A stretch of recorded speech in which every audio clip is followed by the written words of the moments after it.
빌립보서 2장 5절에서 8절의 말씀을 봉독해 드립니다. 너희 안에 이 마음을 품으라. 곧 그리스도 예수의 마음이니 그는 근본 하나님의 본체시나 하나님과 동등됨을 취할 것으로 여기지 아니하시고 오히려 자기를 비워 종의 형체를 가지사 사람들과 같이 드셨고 사람의 모양으로 나타나사 자기를 낮추시고 죽기까지 복종하셨으니 곧 십자가에 죽으심이라. 아멘. 5월은 우리가 잘 아는 대로 가정의 달입니다. 어린이날도 있고 어버이날도 있고 어제는 또 부부의 날이었답니다. 5월에는 또 제 생일도 있습니다. 모든 관심이 가정의 행복과 또 가정에 이렇게 집중되어서 한 달을 축제처럼 보내는 그런 한 달이 됐습니다. 해마다 5월이 되면 저는 꼭 떠오르는 말이 있습니다. 두 가지 말이 떠오르는데요. 하나는 오래된 옛 시가 한 수가 꼭 떠오르곤 합니다. 수는 욕 정의하나 풍부지하고 자는 욕 양이하나 친부대라 하는 시이죠. 나무는 고요히 있고자 하나 바람이 가만히 있지를 않고 자식은 부모를 잘 봉양하고자 하나 부모가 기다려주지를 않는다 하는 그런 오래된 시입니다. 저는 제 아버님이 너무나 훌륭한 신앙인이요 대단히 참 대단한 어른이라는 사실을 너무 늦게 알았습니다. 제가 유학을 마치고 돌아오면서 오랫동안 장로로 교회를 또 목회자들 그렇게 잘 섬긴 참 이 훌륭한 어른을 이제 내가 가까이 지내면서 내 목회에 많은 지혜를 얻고 도움을 얻고 잘 모셔야겠다. 그리고 이것저것 모시고 다니면서 이제 말상대도 해드리고 이렇게 해야겠다 하고 작정을 했습니다. 그러나 제가 돌아오고 채 2년이 안 된 어느 날 부활주일 전날 갑자기 쓰러지셔서 부활주일 지내고 수요일 날 세상을 떠나셨습니다. 사실 저는 아버지와 그렇게 헤어져서는 안 되는 사람이었습니다. 사춘기를 지나며 특별히 중학교, 고등학교 때 저는 제 아버지를 매우 무시하며 살았습니다. 어느 날은 제 어머니께서 네가 내 아버지에게 그 한 말을 아버지가 듣고 여러 날 혼자 우시더라 그런 말씀을 한 적이 있었는데 그 일을 제가 우리 아버지께 다 사죄를 하고 용서의 선포를 받고 그렇게 했어야 되는데 그 일을 못한 채 그렇게 영영 헤어져 버려서 그런저런 일들이 5월이 되면 이 한 시와 함께 언제나 생각나곤 합니다. 부모와 자식으로 한 가정에서 산다는 것, 또 남편과 아내로 가정을 이루어 산다는 것, 한 교회 안에서 공동체의 지체가 돼서 함께 이렇게 산다는 것, 이것은 다만 어느 시간까지 한시적으로만 주어진 기회일 뿐이라는 이 기회를 잘못 사용하면 계속 한이 남고 후회가 남을 뿐이라는 그러한 생각을 하게 됩니다. 제 부모님과의 관련해서 생각나는 게 그 시라면 제 아내와 살아오면서 부부관계와 얽혀서 생각나는 말씀이 5월이면 있는데 그것이 바로 오늘 우리가 읽은 이 빌립보서 2장에 있는 이 말씀입니다. 사람은 혼자 살도록 지어지지 않았습니다. 정상적인 경우면 반드시 두 사람 이상이 같이 관계를 맺고 살게 되어 있습니다. 가정에서 남편과 아내든지 부모와 자식이든지 이 교회 공동체 안에서 교인 사이든지 관계를 맺고 같이 살게 되어 있습니다. 공동체라 하지요. 공동체는 두 사람 이상이 모여서 사는 곳이기 때문에 언제나 일들이 있습니다. 무엇인가 일이 반드시 있게 되어 있습니다. 그 일들은 여러 가지가 많이 있지요. 돈을 버는 일, 집에서 아이를 키우는 일, 아들로서 가서 공부하는 일, 교회에서 물을 떠다 놓는 일, 안내를 하는 일, 신방을 하는 일, 찬양을 하는 일, 교사를 하는 일, 여러 일들이 있습니다. 오늘 이 사도 바울은 공동체, 두 사람이 모여서 특별히 신앙 공동체를 이루며 사는 이 공동체에서 여러 일들이 있다는 이야기를 하면서 그 일들을 어떤 원리로 해야 되는가 하는 것을 지금 말씀해 오고 있습니다.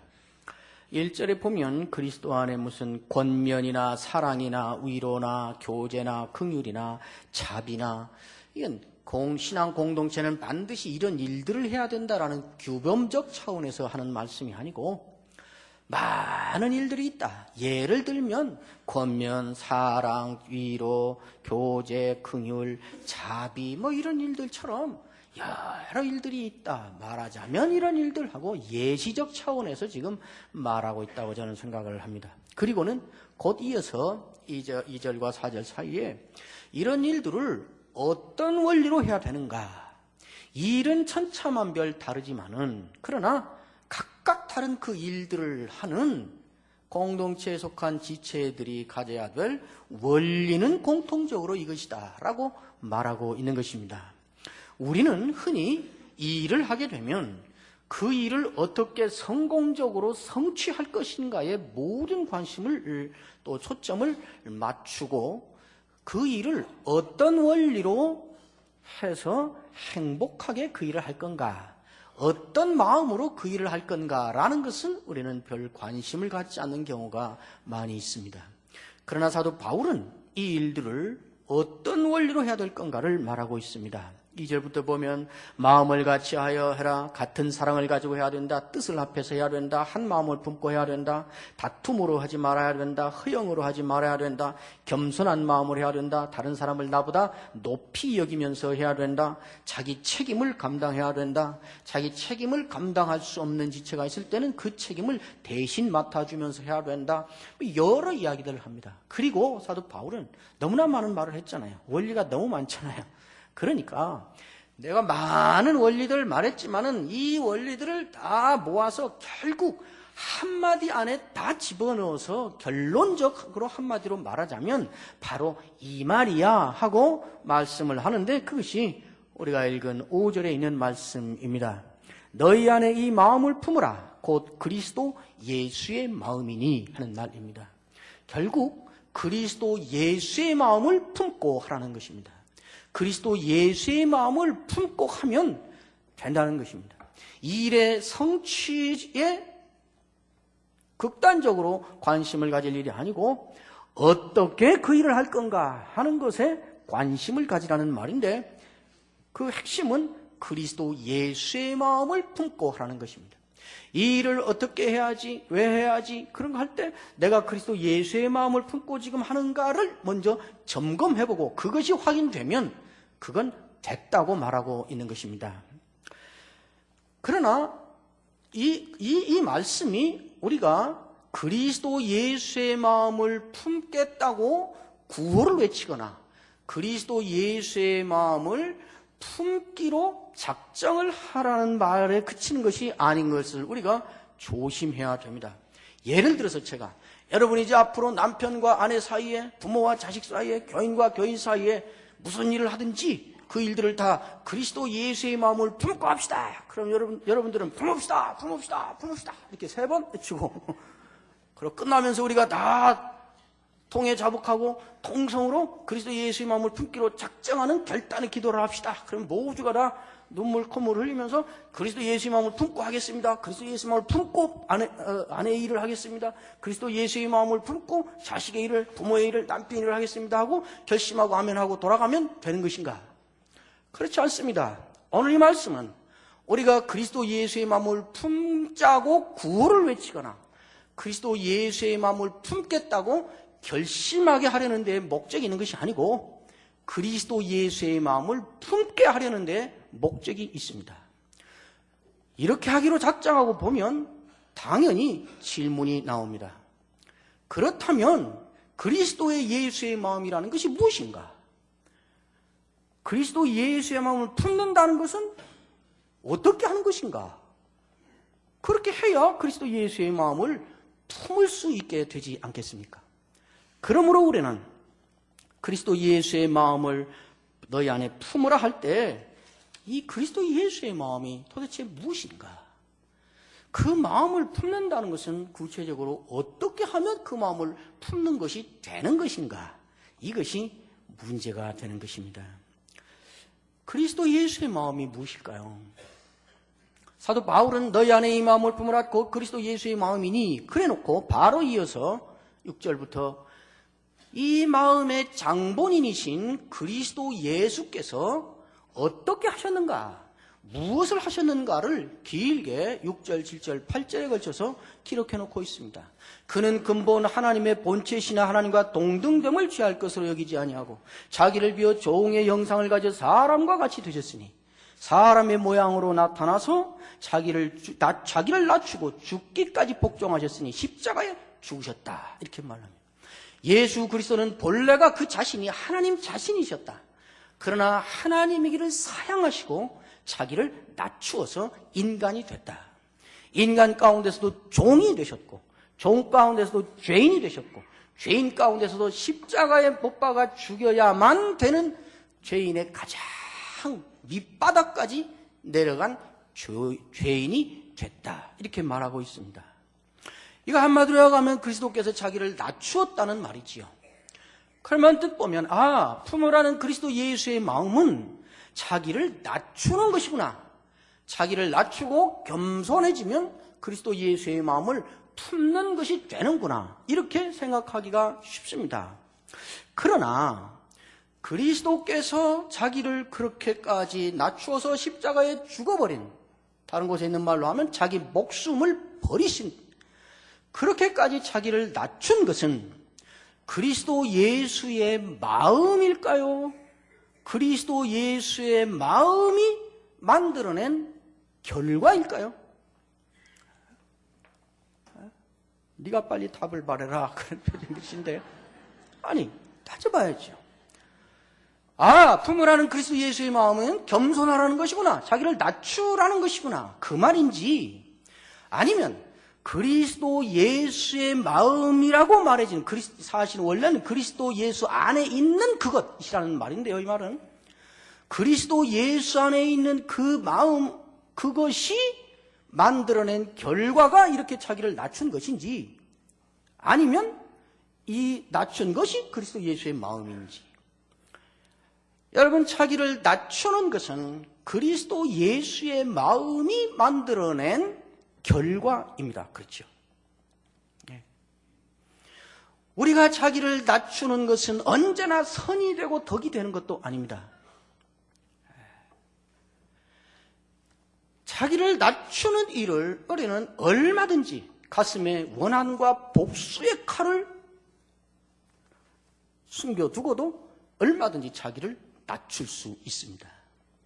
성경도 그리스도 예수께서 이렇게 낮춘 것 여러 가지로 말합니다. 하나님이 자기 독생자를 보냈다라고 이 6절에서 8절까지 하는 말을 요약하는 것도 있고, 그리스도 편에서 그리스도가 자기의 목숨을 버렸다는 한마디로 이 긴 과정을 요약하기도 하고, 여러 가지로 하나님이 보내셨다라는 말도 하기도 하고, 여러 가지로 요약합니다. 그러나 그때마다 그리스도가 이렇게 자기를 낮춘 그것을 볼 때마다 우리가 확인하는 것은 무엇인가?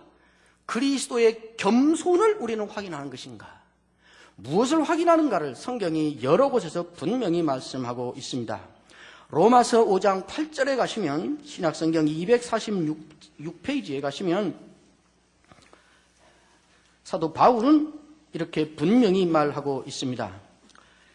우리가 아직 죄인 되었을 때에 그리스도께서 우리를 위하여 죽으심으로, 빌립보서 2장 6절에 있는 8절 말씀을 이렇게 요약한 거죠. 우리가 아직 죄인 되었을 때에 그리스도께서 우리를 위하여 죽으심으로 하나님께서 우리에 대한 자기의 무엇을 확증하셨다고 말씀합니까? 사랑을 확증하셨느니라.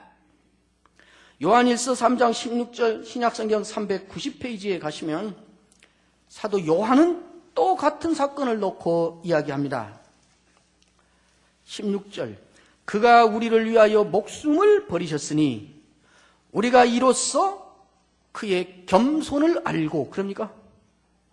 우리가 이로써 사랑을 알고 우리도 형제들을 위하여 목숨을 버리는 것이 합당하니라. 요한복음 여러분 잘 아시는 3장 16절에도 그렇게 말합니다. 하나님이 세상을 이처럼 사랑하사 독생자를 주셨으니. 요한일서 4장 9절에 10절 그 옆 페이지에 있는 말씀에도 하나님의 사랑이 우리에게 이렇게 나타난 바 되었으니, 사랑이 나타났다고 말합니다. 그리고 그 나타난 것을 말하기를 하나님이 자기의 독생자를 세상에 보내셨다. 결국 이렇게 놓고 보면 그리스도 예수의 마음, 우리가 품어야 될 그리스도 예수의 마음의 그 핵심은 낮추는 거 아니고 겸손한 거 아니고 사랑이라는 말이 되는 것입니다. 실제로 우리는 어떤 사람을 사랑할 때만 진심으로 그 앞에서 나를 낮출 수 있게 됩니다. 저 어렸을 때에 할아버지들을 자주 보았습니다. 저도 제 할머니한테 그렇게 하기도 했습니다. 할아버지들은 60이 넘은 할아버지가 5살, 6살 된 어린 손주 녀석이 아버지, 엎어져, 말 탈 거야. 그러면 바짝 엎어집니다. 그 6살 된 놈이 할아버지 등에 올라타서 때리면서 말소리 내라 그랬다. 그 할아버지가 헤 하고 말소리를 내요. 말도 그 아이가 하는 말, 어눌한 말투로 말을 주고받아요. 그런데 이 할아버지가 문 밖에만 나가면 골목길 지나 동네길을 가다가 그 동네에 사는 젊은 청년이 지나가면서 할아버지 보고 인사를 않고 지나가면, 담뱃불을 안 끄고 그냥 지나가면 할아버지가 대뜸 그렇게 말합니다. 네 애비가 누구냐 이놈아, 그러세요. 밖에 나가면 그러시는 할아버지가, 요즘은 물론 그러지 않죠. 요즘 그랬다가는 어느 주먹에 맞아 죽을지 모르는 그런 악한 세상이 돼서 요즘엔 그러지 않죠. 마음엔 다 있습니다. 그런데 대문 안에만 들어오면 6살 먹은 아이, 이 주름 깊은 데 손가락을 넣고 이렇게 장난감처럼 해도 내 새끼, 내 강아지, 그리고 품고 말 타는다고 엎어지라면 엎어지고. 왜 그럴까요? 이 할아버지가 문 밖에 들어오면 겸손해져서 그럴까요? 사랑 때문입니다. 우리는 누구를 사랑할 때만 진심으로 그 사람 앞에서 우리를 낮출 수 있게 됩니다. 그러므로 너희 안에 이 마음을 품으라 곧 그리스도 예수의 마음이니 한 그 마음의 핵심은, 그 마음은 사랑인 것입니다. 사랑하라는 것입니다. 마지막 질문이 이어지게 됩니다. 그렇다면 예수 그리스도는 왜 우리를 그렇게 사랑하신 것인가? 왜 하나님 자신이면서 십자가에 죽어야 되는 죄인이 되기까지 자기를 그렇게까지 낮추시면서까지 사랑하신 것인가? 왜 사랑하셨을까요? 우리가 사랑스러웠을까요? 제가 종종 학생들에게 또 목회자들에게, 여러 교인들에게 기회 있을 때마다 한 번씩 묻습니다. 하나님이 우리 인간을 보실 때에 사랑스러웠을까요? 하고 제가 묻습니다. 왜 사랑했을까? 하나님이 우리를 보실 때 사랑스러웠다고 생각하는 사람 손 들어봐. 그러면 대다수가 손을 들어요. 그저 그러죠. 참 뻔뻔들스러우시네요. 하나님이 우리를 보실 때 사랑스러울까요? 하나님은 사랑이시니까 그런다는 거. 왜 그렇게 생각하냐니까. 하나님은 사랑이시잖아요.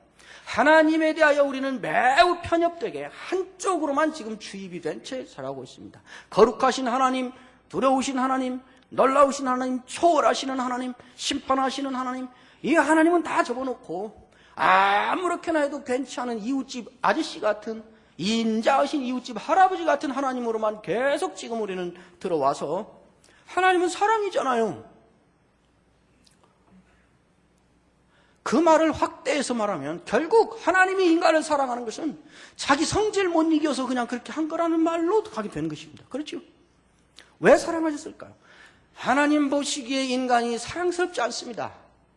하나님이 인간을 보실 때 그냥 보기만 해도 사랑스러운 때가 한 번 있었습니다. 에덴 동산에서 반역 사건이 일어나기 전까지였습니다. 보시기에 심히 좋았더라. 그러나 에덴 동산에 반역 사건이 일어난 이후에 인간은 하나님 보시기에 저절로 사랑스럽지 않습니다.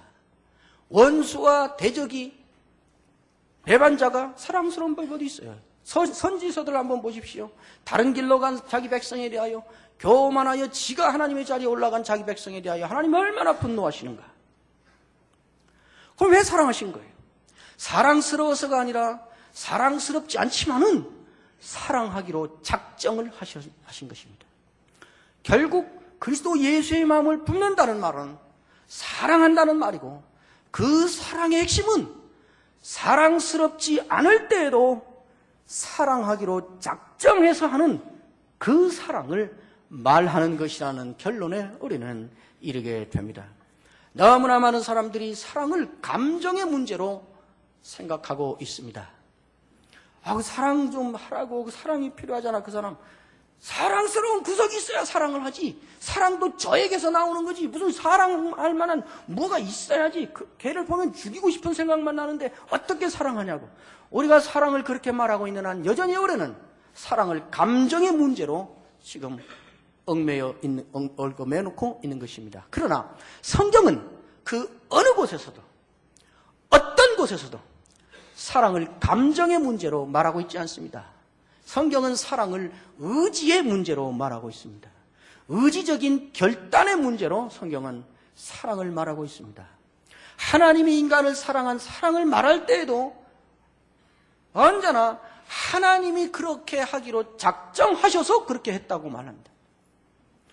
하나님의 사랑이 우리에게 이렇게 나타난 바 되었으니 하나님이 자기의 독생자를 세상에 보내셨다. 하나님이 자기의 아들을 화목제물로 보내셨느니라. 이것을 예수님 자신의 편에서 얘기할 때는 그가 우리를 위하여 목숨을 버리셨으니, 의지적인 하나님의 행위로 우리를 향한 사랑을 말합니다. 그리고 나서 이어지는 말이, 그러므로 너희도 서로 사랑하는 것이 마땅하니라. 너희가 이렇게 하나님의 사랑을 알았으니 이제는 너희가 서로 사랑하는 것이 합당하다. 이렇게 의지의 행위로 말하고 있습니다. 사랑은 감정의 문제가 아니고 사랑은 의지의 문제라고 성경은 말하고 있습니다. 이 말을 이렇게 설명하기는 쉽습니다. 그러나 그거를 실제로 현장에서 살아내려 하는 데는 매우 많은 문제가 우리를 가로막고 있습니다. 우리는 자주 좌절에 빠집니다. 그것이 힘들고 어렵기 때문입니다. 그럼에도 성경은 그리스도 예수의 마음을 품으라고, 그것이 사랑스러울 때만이 아니라 사랑스럽지 않을 때에도 내가 내 의지로 그를 사랑하기로 결정하는 것이라고, 그리고 몸부림을 치고 고뇌하고 그것이 안 되고 있는 내 자신에 대하여 아파하고 또다시 시도해보고, 그것이 그리스도 예수의 마음을 품는 것이라고 우리에게 말하고 있는 것입니다. 입만 벌리면 그리스도 예수의 마음을 품어야 돼, 그리스도 예수의 마음을 품고 살 거야, 그렇게 말하고 있는데 한 번도 사랑스럽지 않지만은, 사랑스럽지 않은 부모지만은, 사랑스럽지 않은 자식이지만은, 사랑스럽지 않은 남편이요 아내지만은, 사랑스럽지 않은 같은 교인이지만은, 그럼에도 우리가 받은 사랑이 그것이니 나도 해봐야 된다 해서 의지적으로 그렇게 하는 모습이 한 번도 없이 입에만 달고 다닌 것은 그리스도 예수의 마음을 품는 것과는 아무 상관이 없다는 말이 됩니다. 평생 그리스도 예수의 마음을 입술에 담은 적이 없지만은, 그러나 사랑스럽지 않지만은 그를 사랑하려고 몸부림을 치며 고민하며 괴로워하며 애쓰며 그런 모습을 보이는 사람을 우리가 보면 그가 그 말을 했는지 안 했는지와 상관없이 이미 그는 그리스도 예수의 마음을 품고 사는 사람이라고 알 수 있게 된다는 말씀입니다. 매우 어려운 일입니다. 성경은 여러 곳에서 이런 삶을 살 수 있는 비결들을 우리에게 가르치고 있습니다. 그러나 매우 중요한 비결이 하나 있습니다. 그것은 그와 같은 그 입장이, 그 사람의 입장이 내가 된다는 것입니다. 예수 그리스도께서 이렇게 낮추셔서 실제로 그 삶을 사실 때 예수님이 그 길을 간 그 방식이 그것이었다고 성경은 말합니다. 히브리서 4장 15절에 우리에게 있는 대제사장은 우리의 연약함을 체휼하지 아니한 분이 아니요 모든 일에 우리와 똑같은 시험을 받은 자로되 죄는 없으시니라. 이렇게 말하고 있습니다. 이 체휼이라는 말이 개역 개정에는 동정심이라고 해놨고 개역 그전 성경에는 체휼이라 했는데 저는 체휼이라는 말이 더 적합하다고 생각합니다. 체휼이라는 말은 내가 그 입장이 된다는 말입니다. 예수님이 실제로 와서 이 세상에서 그 길을 갈 때 그 심정으로 그렇게 하셨다는 것입니다. 내가 죄를 지은 적이 없지만은 다른 사람들이 나를 보면 저 죄 지었구만. 죄 지었으니까 저런 꼴 당하지 라고 말할 그럴 상황으로 당신이 가서 살아서 이 사랑을 실현시켰다고 그렇게 말씀하고 있습니다.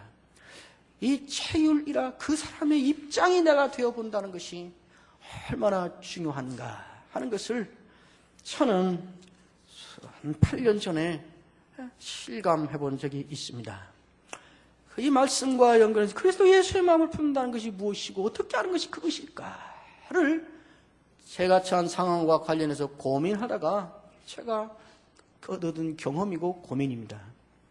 저는 금년에 결혼해서 부부로 31년째 살고 있습니다. 한 8년쯤 전이었습니다. 제 아내가 갑자기 이 말은 제가 사실은 제 아내를 위해서 우리 부부를 위해서 이 무덤까지 갖고 가야 되는 일인데 여러분의 유익을 위해서 망가지기로 하려. 제 아내는 몹시 착한 사람입니다. 선한 사람입니다. 갑자기 갱년기 우울증이 왔습니다. 갱년기 우울증이라는 것이 사람을 완전히 개종을 시켜버리더만요. 그렇게 잘하고 그렇게 따뜻하게 하고 그러던 제 아내가 제가 이쪽만 보면서 말해야 돼요. 저기 앉아있거든요. 제가 제 아내의 말을 불평 이렇게 듣고 보니까 세상에 나처럼 악한 남편이 없는 거예요. 아내를 그렇게 서럽게 만들고 서글프게 만들고 서운하게 하고 자기는 소외당하고 있고 헛살았고 내가 왜 이 남자와 계속 살아야 되는지를 모르겠고 언제나 왜 살아야 되는지도 모르겠고 외롭고 서운하고 다 그래요. 모든 게 서운해요. 여보 그게 아니야. 변명하려고 하면 그래 결국 또 내가 나쁜 여자란 말이지. 당신의 말수를 누가 이겨. 다른 사람과 하면 서운함이 있어서 들어보고 내가 삼자적인 입장에서 여보 그 사람은 이래서 그랬을 수도 그래 또 내가 나쁜 여자. 당신이 언제 내 편 들은 적 있어? 그 사람이 옳지. 언제나 그래요. 하루 저녁은 제가 교회에서 돌아와서 이렇게 벽에 어깨를 대고 둘이 나란히 앉았습니다. 여기 앉고 침대에 앉아서 벽에 대고 제 아내가 슬슬 말을 풀어내기 시작해요. 제가 그 말을 들으면서 아주 결심을 했습니다. 오늘은 내가 어떤 일이 있어도 마님의 하시는 말씀에 절대로 내가 말대꾸를 하지 않으리라. 결심. 비슷한 경험 있으실 것입니다. 결심 다 들었습니다. 어떤 건 말이 안 되죠. 억울하죠. 변명하고 싶죠. 그러나 끝까지 참았습니다. 보니까 제 아내가 너무 딱해요. 그리고 불쌍해요. 두 가지 이중적인 고통을 당하고 있는 거예요. 하나는 서운하고 서럽고 삶이 허탈하고 외롭고 소외감 느끼고 존재감이 없고 그래서 괴로움과 내가 그전에 다른 여자들이 이런 문제로 괴로워할 때 속으로 그게 무슨 문제가 돼? 왜 저것 가지고 저렇게 괴로워해? 참 이해가 안 되네. 그랬었는데 그 문제로 자기가 괴로워하고 있다. 내가 이렇게 유치한 여자야? 이런 문제 가지고 내가 이렇게 괴로워하고 자기 자존감이 상하고 이중적인 고통을 당하고 있더라고요. 제가 말하는데 팔을 펴서 제 아내의 머리를 이렇게 끌어다가 제 어깨에 이렇게 대고 손을 얹고 이렇게 들었어요. 눈을 감고 다 들었죠. 그런 말 하는데 눈 이렇게 쳐다보고 할 수 없잖아요.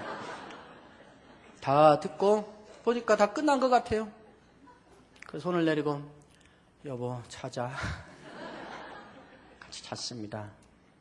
다음날 아침에 일어나서 오전에 제 아내가 저에게 이렇게 말해요. 여보 어제 저녁에 정말 고마웠어요. 나도 내가 말도 안 되는 말을 이렇게 쏟아내고 있다는 거 알면서 하는데 그 말을 다 들어줘서 고마웠다고. 당신이 팔로 내 머리를 어깨에 이렇게 기대게 할 때 그 순간에 내 마음이 너무 편해졌다고.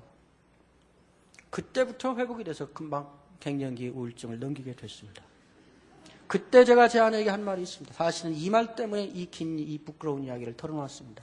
제 아내가, 여보, 이 방 안에 에어컨이 10대가 돌아가는데 사람들이 거기에 비키니에 수영 팬티만 입고 앉아서 더워 왜 이렇게 더워? 그러고 있는데 당신이 밍크 코트에 털모자 뒤집어 쓰고 가죽 장갑 끼고 들어오면서 추워 왜 이렇게 추워? 그러면 당신은 추운 거야. 지금까지는 당신 정신이 있어? 에어컨 10대 틀어놓고 수영복만 입고도 다 더워 죽는다는데 밍크 코트에 털모자 뒤집어 쓰고 장갑 끼고 들어오면서 춥다니 정신 차리라고. 제정신이 나고 그 말이 되냐고. 그런 식으로 내가 살아온 것 같아. 온 세상이 다 더워도 당신이 추우면 당신은 추운 거야. 이게 사실입니다. 이것이 체휼이라는 것이었습니다. 주님이 그렇게 이 세상에서 삶을 살아서 나 같은 것이 살아난 거구나 하는 것을 이 말씀으로부터 시작해서 그때 저는 깨닫게 됐습니다. 교인들에게도 그래서 말하기 시작했습니다.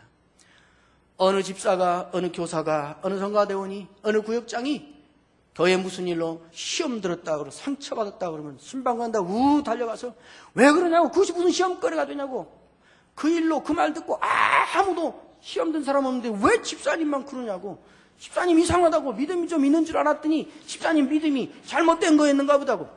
그러지 말라고.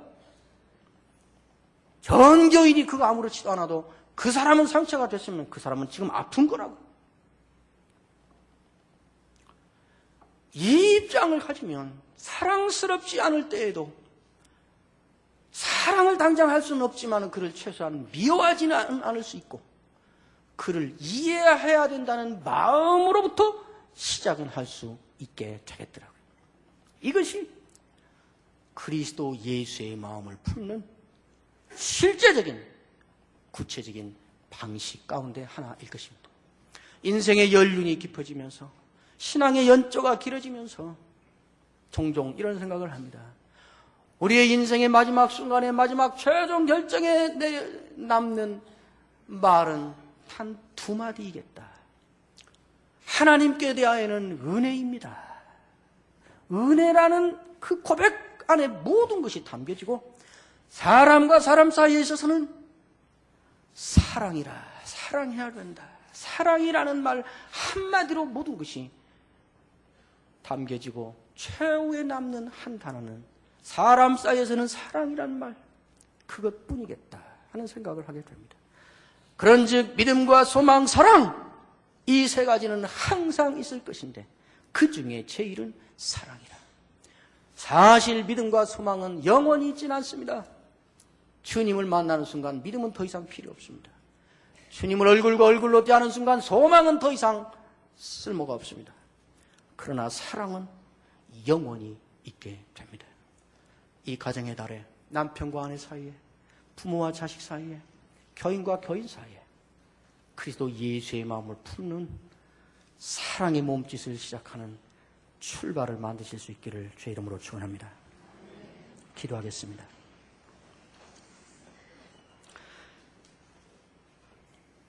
우리가 아직 죄인이요 주님께 대하여 원수였을 때에 우리를 사랑하시기로 작정하시고 목숨을 버려 사랑해 주신 주님 감사합니다. 우리가 주님께로부터 받은 사랑이 그것이니 이제 우리도 그리스도 예수 우리 주님의 그 마음을 품고 사랑스럽지 않을 때에도 사랑하기로 몸부림을 치며 부모를, 자식을, 남편을, 아내를, 그리고 이 공동체에 속한 지체들을 사랑하며 살게 하시옵소서. 그리하여 우리가 그리스도 예수의 마음을 품고 사는 사람들인 증거가, 행복한 열매가 우리의 삶 가운데에 풍성히 나타나게 하여 주옵소서. 지금은 우리 주 예수 그리스도의 은혜와 하나님 우리 아버지의 그 크신 사랑과 성령님의 감화, 감동, 인도 충만하시니 주의 날, 거룩한 날, 안식의 날, 약속의 날, 때를 지어 주 앞에 나와 엎드려 경배하고 이제 주의 성령과 함께 주의 말씀과 함께 부르신 삶의 현장을 향하여 흩어져 나아가는 이곳에 모인 주의 사랑을 받은 자녀들과 그 가정들과 이 복된 예수 공동체인 남포교회 영원토록 함께 있을지어다. 아멘.